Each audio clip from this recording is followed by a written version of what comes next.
Service is the one thing really that can separate you from your competition.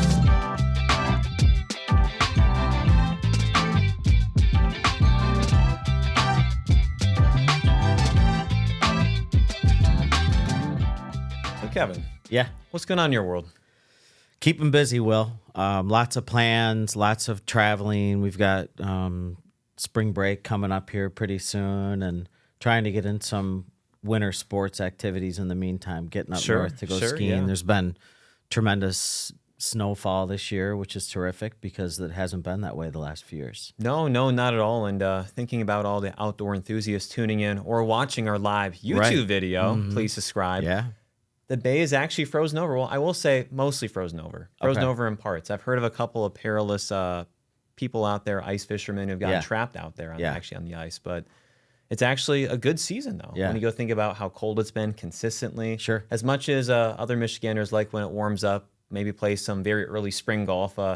Definitely not as good for some other local economies out there as well. So. Are you an ice fisherman, or is that I've gone a couple what times winter out. activities do you like to do? I just like to be out in nature. Okay. Like walks in nature, walks in the forest, like hanging out with the kids, of course. Yep. Now I've gone ice fishing a couple times. I have a lot of good friends who love doing that. Yeah. Love doing that. There was one time, I think back 6-7 years ago, where we actually walked 3 or 4 miles out on the ice. Wow. Not as much fun.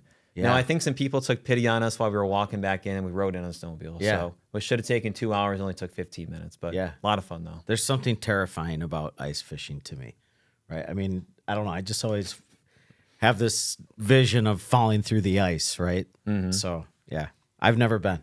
Mm-hmm. Now I have to ask too, how's Bubba doing?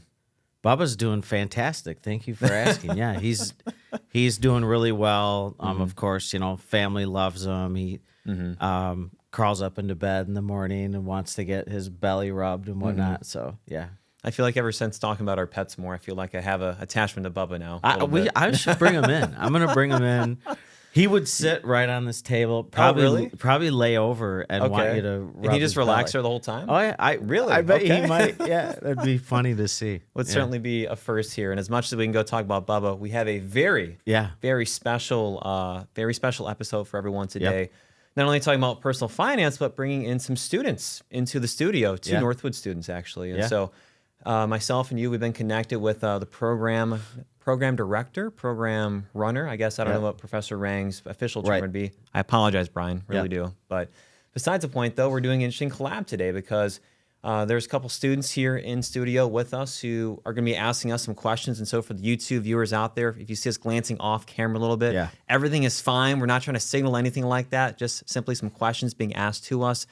But we thought it'd be a very interesting thought exercise because, of course, these students are interested in finance. And so it's not every day that we get to talk about things going on at TriStar. Right. And about our careers, too. So, So maybe you guys want to take a moment to introduce yourselves. They're going to be off camera again. So if you're watching, you'll hear them, but won't see them.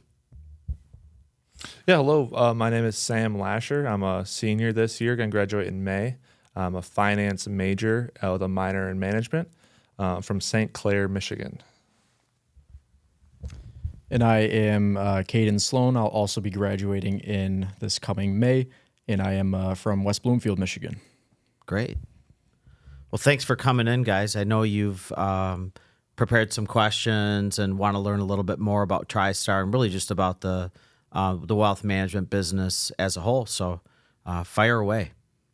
So I guess just starting off with a bit of an easier one, what inspired the creation of the Mint Money podcast? I have to say, first off, love the softball questions. Nothing out left field here. Yeah. But really, and so going back to 2020, 2019, I've always been a big podcast fan myself, big podcast junkie. Probably listen to 5, 10, 15 hours a week of podcasts. Just really depends, what's out there, what's available to go listen to. I think it's a really great form of way just to learn. More so, I shouldn't say more so than reading, but people learn whether it's watching something, reading something, listening to something, so on and so forth. And I was talking to our director of marketing, Kristen Werfel, at the time, and this is before Abby came on, and we were talking about how cool it'd be for TriStar to go start a podcast, be able to go share some of the things that we do, because we have a very active social media following. We have people who tune in, be able to go listen, and be able to go view things via that way, but to that point, we really didn't have that much via audio. Now, we did have a couple of live videos that we would record, go share to the public, but nothing so far in depth to where we'd have audio product that'd be released. And so this really gave the idea to, why don't we go start a podcast? And it's been very successful to us. I think we're approaching 100 episodes. Yeah. I know we're approaching. Well, you and I, so just to piggyback on that, I didn't join the podcast until last year. So Will invited me to be a co-host, and I joined about a year ago.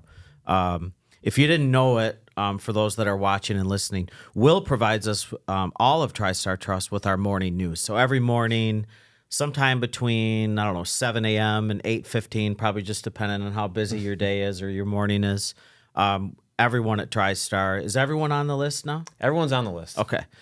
We get an update from Will that has, maybe 5 or 10 articles of sort of what's trending in the news. It's not always finance related. And then always some really good charts for us to consider. So, Will's terrific about that, always coming up with different ideas, different topics. We often found ourselves, he'd send out an interesting article, and I'd give him a call or welcome him upstairs. We'd sit down and chat, and found ourselves saying, man, we should be recording this. And I think that's how the whole idea for the two of us being on the podcast together started. Of course, yeah. And I think as well with you joining, we were able to really explore this whole medium too of being able to not only record via audio, but actually have a TriStar quote unquote headquarters where we can shoot live videos. Right. We get a lot of viewers in, and it's really interesting to go see the stats of where all of our viewers are from. I mean, we're talking about Ohio, Alaska. Right. We got some listeners in Madagascar. Appreciate you two. Direct shout out to you two. Whoever's listening, get consistently 2 to 3 downloads per episode from there. But besides the point though, that gives a little bit of background for why we want to go start the podcast. And obviously we're both very passionate about the subject too, which definitely helps out. Yeah. I mean, I think it's a great way to reach out to people. People learn in different ways, and we try to keep it light, try to keep it fun, and just try to inform and educate folks on sometimes maybe trickier subjects, but most often I think it's pretty simple things that we're trying to help folks with. Yeah. So moving on to the next question. With so much financial advice available on platforms like TikTok and YouTube, do you think the rise of this content is more beneficial or harmful for the average person trying to learn more about money? I'd say overall it's helpful, right? It's good to hear people talking about finance, talking about investing, wanting to learn more. Even my kids, for instance, are talking about it, and they've opened up different accounts and whatnot and play around with, buying some stocks or some crypto and things like that. So I think in general, folks having an interest in their personal finances is a great thing. The caution there is that sometimes the advice or sometimes the content that you're hearing isn't always fantastic, right? So you have to really consider the source. And I would say also, just like anything else, whether you're on the internet or on, ChatGPT or any AI, you want to do some additional research, right? So not just accept what you're hearing as fact, but do some due diligence and make sure that you're, doing a little bit of research on that your own. I think dovetailing from what you said, Kevin, I think it's been beneficial. To your point, obviously doing the research is obviously very, very paramount with anything. But I think what's very special about how TikTok and YouTube, they're able to just facilitate the transfer of knowledge from other people to so many people that may not have been access to that before. I mean, think back to 2006, 2005. If you wanted information on mutual funds, on investing, you're probably going to Barnes & Noble, probably going to a bookstore, Borders. Yeah, mutual funds for dummies or something like that. And so, of course, you have that barrier to entry of actually going there instead of it being, right on your phone. Purchasing the book, and then seeing, is this good information or not? So I'm a big fan. I'm a big fan. Of course, there's always going to be bad actors out there, but I feel like, unfortunately, that's with almost anything nowadays. Yeah, overall, I think it's a great thing. There's several that I follow, a couple of podcasts that I listen to, some content that I listen to on different social media platforms, and I get a lot of ideas from it. So I think it's overall, I think it's a good thing. Absolutely. Kind of segueing into the next question, with so much of the information being totally out there, I think a lot of people are seeing, banking, wealth management, various other financial fields, and seeing how lucrative of a career that it is. So the question is, what are some effective ways for newcomers, new college graduates, people coming into the field to really stand out in such a competitive field? I think the best advice I could ever offer to someone is really go try and network, go call, be able to go meet people in the community or really connect with people within your family. Yeah. Because I feel like those introductions, you can almost look at it as like a soft interview because there's really no pressure. You're meeting with someone for a meal, for coffee, be able to go chit chat with someone over the phone. And those connections can stay with you for a lifetime. But then also the same point, you can get a good feel of, do I like this firm? Do I not like this firm? Do I like the culture? Right. Ironically enough, that's how Kevin and I met 9 years ago. It is. Yeah, I was going to mention that. Yeah. I sent a cold email to Kevin, and he was one of the, I will give credit, a lot of credit. You were one of the very few to not only respond to me, but then also pay for coffee. Oh, yeah. A slam dunk, yeah. Yeah. Down at the Main Street Cafe. Yes, Was it yes. State Street Cafe? State Street Cafe. Yeah. 2015. Yeah. Crazy how fast time flies by. Yeah. Yeah, back when I was director of private banking, I loved that Will reached out. That at the time, he was a college student that wanted to learn more about the business, and in particular, wanted to learn about the business that I was running, that private banking back at that time. So I think what that says is building relationships, right? You talked about networking. So just building relationships, making friends is, I guess, another way of saying it. But yeah, getting a feel for what you like, what you don't like at the same time is equally important. And finding mentors, right? So finding folks that, you kind of, the way that they do things is meaningful to you, kind of speaks to you, following those folks, observing what they do, and paying close attention. Yep. Just go off for one other point too. I think one very simple piece of advice to really boil it down to is if you do everything and you stay inside that box, those are the results you're going to go get. Sure. If you think outside the box, you're going to go get outside the box returns, or at least that's what I like to go play around with. Right. So, yeah. And I think to that point, like the way that Will approached that and that he reached out to me, right? It shows a lot of resilience and perseverance. Like you said, I was one of a few people that maybe responded to you. So you have to get comfortable with hearing no, right? It's okay to hear no. It's just another opportunity to get the next yes, right? You got to be patient, and work ethic really matters, right? So putting in the work, putting in the hours, being patient, all those things are important in getting ahead. Of course. I remember trying to cold call people as well, trying to network. One person actually thought I was trying to ask him for donations to the college. Yeah. Made for a little bit of a funny moment, but besides the point. Yeah. Good. Awesome. Next question for you guys. How does TriStar set itself apart from other financial firms, especially when it comes to client services, investment approaches, and overall philosophy of the firm? Sure. So I'll start with TriStar's higher purpose. Okay. So it's something that we worked on a few years back as an entire team. Like, why do we do what we do? And so the higher purpose that we arrived at was to build genuine, caring relationships that strengthen families and transform communities. So to kind of break that out into two separate parts, right? So the first part of that is building genuine, caring relationships. So that part's really important. And it also gets back to hiring, right? It's making sure that we're hiring folks that have a belief in that type of culture and in that higher purpose. Again, we talked about building relationships in the last question too. But when it comes to servicing clients, it's really about getting to know them, getting to know what's important to them, getting to know the things that they like, the things that they don't like, and understanding their why too, right? There used to be those commercials, I don't know if you remember, from ING where folks would walk around with like a number over their head and it would be like $3 million. And I never liked those because it gave people the idea that we were really chasing a number.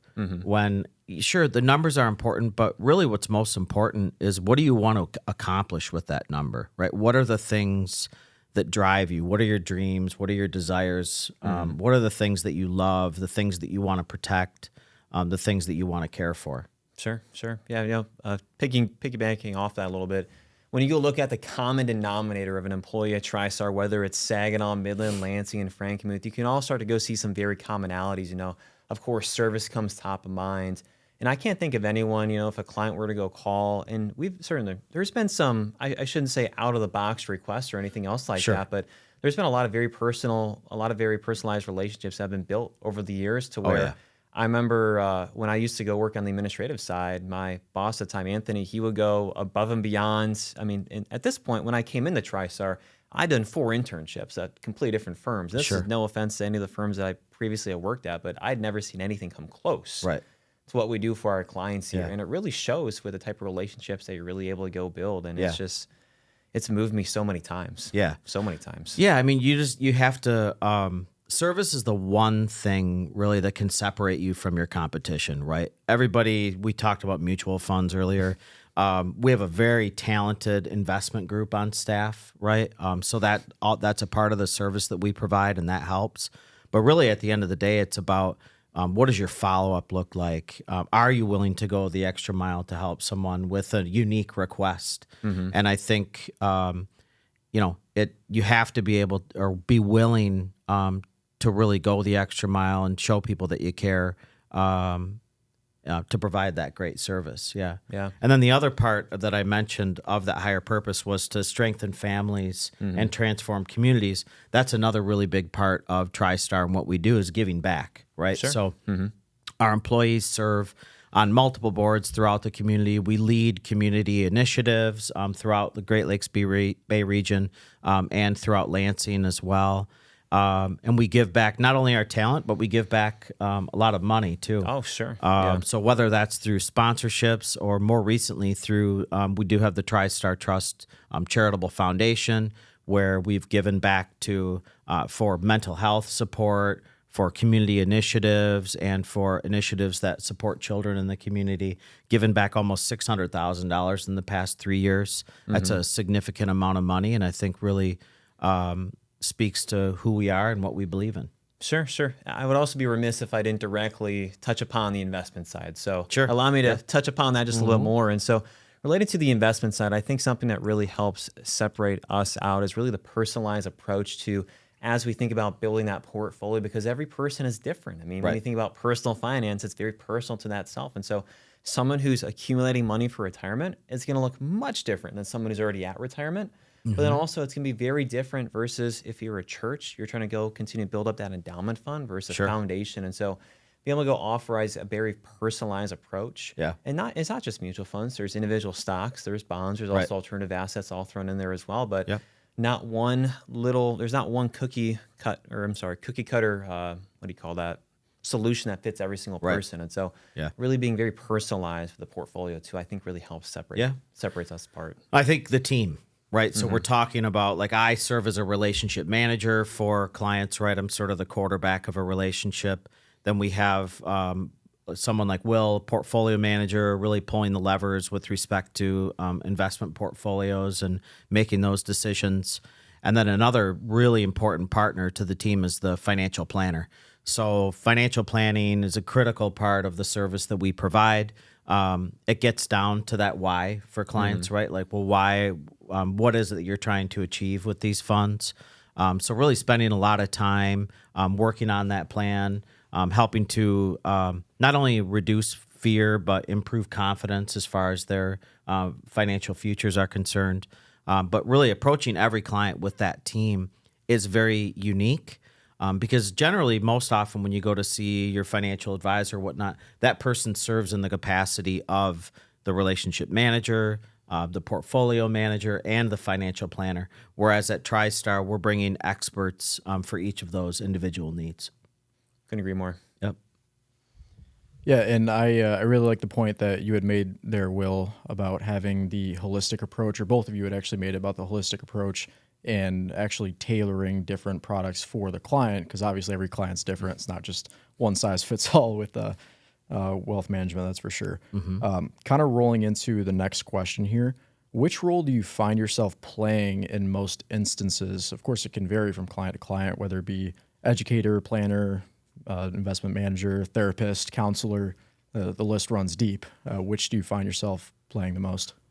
Sure. Yeah. I think for myself, it's really educator, surprisingly enough, because I feel like people will tune into the news. They might see a negative news headline. And I think it's really trying to offer them a little bit of comfort. And so earlier this week, goodness gracious, the weeks are blending together already. Yeah. And so last week, there was some development about a rival to NVIDIA. Well, I shouldn't say direct. It's not necessarily direct, but DeepSeek, the large language model. And so when those things started to come out, I had a couple reviews last week, and it's really just trying to go offer just some different points for people to go think about, really try and go educate about, because they can see, as of course, when the Dow Jones or the S&P dropped that day, hey, you know what, are we expecting another 2008, 2009? But of course, you go take a 10,000 foot view of things, like, okay, this is a very isolated incident. Right. These things have happened in the past. Could it be an overreaction? More likely than not. But Sure. let's not try and act on emotion right now. Right. No, I think that's really important. I think one of those last terms that you used, emotion, right? That's where I think I find myself very often acting as an emotional manager, right? So I think the education's a big part of it. So helping folks to understand the why, like for your, giving your example, right? Helping them to understand why and trying to calm things down, using history as a barometer for what we're dealing with today, because usually there's a historical reference for what we're maybe currently seeing. Sure. But really just paying attention to the individual that's in front of you, and reading their emotion, asking them a lot of good questions, listening really well for their responses, probably talking a lot less and listening a lot more. I think that's what folks want to make sure, that they're being heard, that you're really listening to them and providing them with what it is that they need. Yep. So with all that, what part of the job would you say is the most fulfilling or rewarding for you personally? Yeah, for me personally, it gets back to that financial planning piece. So when you meet with a client or it's someone new to the organization and they come in and they have some concern, right? They're like, hey, maybe they're afraid they're going to be losing their job in the next year or two, or they want to retire. Maybe they're not happy in their career any longer and want to walk away from the workplace, or at least want the freedom to know that they can walk away. And so you sit down with them initially, and they don't have a roadmap at all. They don't know which direction they're headed. They know they've saved some money throughout the years, but really don't know what that's going to translate into. So there's a lot of concern and fear there. You sit down with them again, ask a number of different questions, get to know that individual, what's important to them, what inflows look like, what outflows are going to look like. Take a lot of time in preparing a financial plan for them. And then when you can sit down with those individuals or families and say, hey, you know what? There's a very high probability that you can reach the goals that you have for yourself. And just watching that tension release from their shoulders right before your eyes is terrific. Now, it's not always, the conversation isn't always that great. Sometimes it might be, well, you know what? Hey, you've done a decent job saving, but there's a few things that we're going to need to do differently in order to improve your probability of success in the future. And then at that point, it's giving them that roadmap to say, hey, here's where you can save additionally. Here's where you could consider maybe like some Roth conversions, something of that nature. Here's where you could eliminate some debt maybe. And then again, putting them on a map so that they're not just lost at sea, but they have a map now as to where they're headed. Sure. No, I would say the same exact thing that you said. I think for myself, I work a lot with nonprofit. Well, I know we both work with nonprofits, but I think I remember very keenly it was a nonprofit review that we had last year. And later on in the meeting, as they started to go share what they'd want to go use their annual distribution for, or this distribution in this case, I was just so touched, because in my mind, okay, we are all, TriStar is all helping them achieve towards helping enrich their own community or what they want to go spend that money on. And so it made me feel very holistic at the end of the day. Very happy. And then another topic, of course, that we just had to absolutely hit on. So markets are ever changing. Our economy as a whole is ever changing, but hot topic now is crypto and AI. So curious to get your guys' thoughts on what you think crypto will do, especially in the coming years, and then how AI specifically can either alter or, in some people's opinions, completely replace financial advisors, wealth managers, that sort of thing. Just wanted you guys to hit on both those topics, kind of get your thoughts. Well, I'd say the first thing people can go do is listen to the recent Mid Money episode Yeah, that we just right. released on the We topic. just We talked talked about about this that. and so much more. But Yeah. in case people don't have that at their fingertips right now, I think talking about cryptocurrency, this could sound a little bit on the wayside here, but I'm very optimistic for where crypto can go into the future. Yeah, I am too. When you think about where crypto has gone, where it is currently going right now, and seeing where the opportunities exist out there, it's truly limitless. Yeah. It's limitless out there. And what I think is interesting too, the last couple of years, there's been a shift between people calling it cryptocurrency just to crypto. And so possibly I view it as, okay, Sure. there's possibly more opportunities for the asset class. Right. And as it we is get towards much the future. broader than just a currency, Oh, right? sure. And for me, if anything, the real value might be in, I guess, what you just call crypto or in the Sure, blockchain, sure, in the yeah. technology itself, right? And I know we talked about this on the previous episode, so make sure to go watch and listen for more detail. But I'm going to cover some of those points again here as well. First thing I look at is just politically, right? And how successful that folks that backed crypto, how that in the last election cycle, just how successful some of those folks were, right? There was I think 70% of the people that were supported by that super PAC were elected. Sure, right? sure, So yeah. that'd be one piece. Of course, President Trump has been very pro crypto and hasn't made any secret about that. We got Elon Musk in the Doge office, Oh, right? sure, yeah. That can't just be coincidence, right? You have to think that he put some thought into that. So I guess in general, I'd say proceed with caution, right? Yeah, I mean, you don't want to go put all your money in Fartcoin, but Right. you go look at Bitcoin or Ethereum moving Right. into the future. You know, I've got some promise for that. Yeah. I mean, think about it from this perspective. And so when you think about ETFs, exchange traded funds, just Right. another vehicle for people to go invest in. When you go think about the top ETFs that receive the most flows or most money coming in, Yeah. Bitcoin was up near the top. Yeah. It was top 5. Right. Yep. Think about this. The ETF has over $50 billion of AUM. Now, people, please do your own investment research. Yeah. Please do your own investment research. Do not consider that a recommendation to go buy that ETF, but it's been very successful. There's a lot of bullishness around it. The other thing from my perspective, I don't know, and I guess I'm quite conservative when it comes to this. I wouldn't invest a whole lot more than maybe you're willing to lose. There's something there, right, with crypto, and there's going to be some winners, and there's going to be way more losers than there are winners. So you might find, 4 or 5 successful companies as a result of this, and you might find 400 or 500 companies Absolutely. that are going to fail as a result of it. The next part of your question was about AI and how impactful it's going to be in the in the wealth management world. It's definitely going to have an impact, but we've talked about it in fact, we've answered multiple questions with the same response, which is building relationships, right? Sure. So I'd like to think that that's going to continue to matter.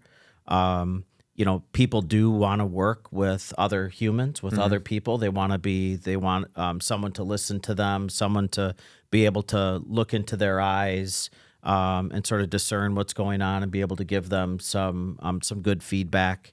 I mean, you think about like quarantine, for instance, which was just a few years ago, and you look at, we all went home, we were all stuck at home. What was one of the first things that everybody did afterwards, and that they're still doing at record rates, is traveling, getting out, interacting with people, interacting with new cultures, seeing new things, experiencing new people. So I think there will always be a need for those relationships. If anything, I think AI will just add to the quiver of different tools and different things that advisors or people on an advising team can go help do for your clients. And Right. so in comparison, I'm just going to go use as a quick example. If you want to go Google a possible topic, of course, I know Google can help. They have a little AI summary behind some of their Google searches now. But Sure. in the past, you're trying to go find what the best result could be.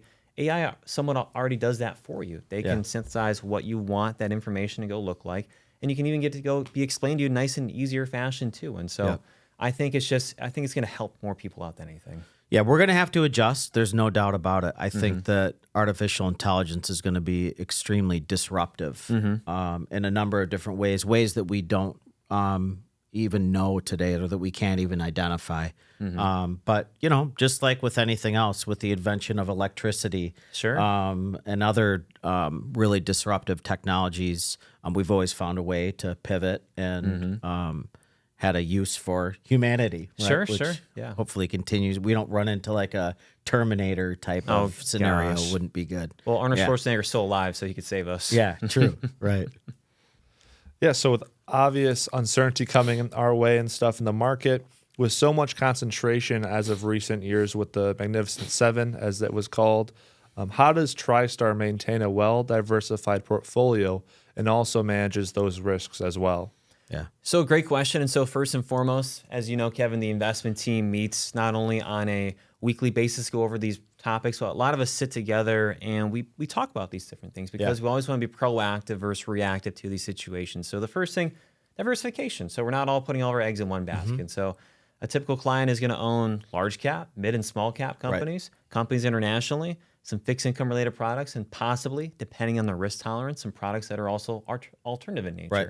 But one thing I will say as well, people like to go think about the Mag 7 as being a very concentrated set of names. Now, it is concentrated in the way that there is just singular, like 7 companies, like 1, 2, 3, 4, 5, 6, 7. But thinking about how integrated they are within the overall economy and thinking about the underlying businesses that are underneath each and every single company. I mean, let's talk about Amazon, for instance. So Amazon has a streaming service. Amazon has their Amazon Web or AWS service. They have their global marketplace. They have a pharmacy. They have, Yeah. they have pharmacy. There's so many underlying businesses, at least within the underlying company as well. Right. And so I would still not invest all my money within 7 companies in general, but I just want to go put that as I heard that for the first time. I mean, we all know about how large these companies are. I mean, being some of the companies are just in the trillions of market cap, but they're all very important companies within our overall economy. Right. And so I wouldn't go look at it as concentrated, but within investing, of course, you always want to still be diversified nonetheless. Yeah, absolutely. And you need to have discipline too, right?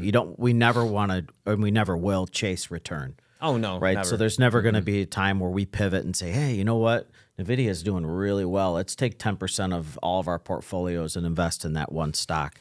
We have to remain disciplined at all times, right? Diversify. We believe in asset allocation. So there are just key fundamentals that never really go away. Yeah. I mean, just thinking about the differences between a lot of these companies, think about debt. And so more large cap companies have fixed related debt versus small cap companies, which are more variable with debt. And so think about it from an interest rate perspective, 2 completely different scenarios. Or think about if you were just to go invest in companies in America. If you're just going to invest in companies in America, you're missing out on companies all around the globe. Yeah. And so, fun fact, the U.S. only makes up 50% of the global stock market. Right. 50%. So you want to ignore 50% all companies that are out there? Right. No, not at Big all. no. No. Yep. And so those are all the questions that we had prepared for us. One shout out, actually one question that I did get last week was in relation, I've been wearing more quarter zips on the podcast. And so I actually had someone reach out from Ohio, a dedicated fan. You know who you are if you're listening right now. Yeah. They asked what brand I'd like to go wear. Cool Fandy on Amazon. $25. Yeah. Quite a bargain. Yeah. Well, you led the way. You know, the last couple of shows you've been wearing quarter zips. I didn't have such a nice quarter zip as you, but I did go with a little more casual look today so that I fit in a little bit better. I like it. Honestly, felt a little bit more comfortable while I was here. Feel comfortable. You be more productive too. Yep. Yeah. Yeah. Well, with that, everyone, thank you so much for listening to another or watching another great episode of Mint Money. Thanks again. Thank you.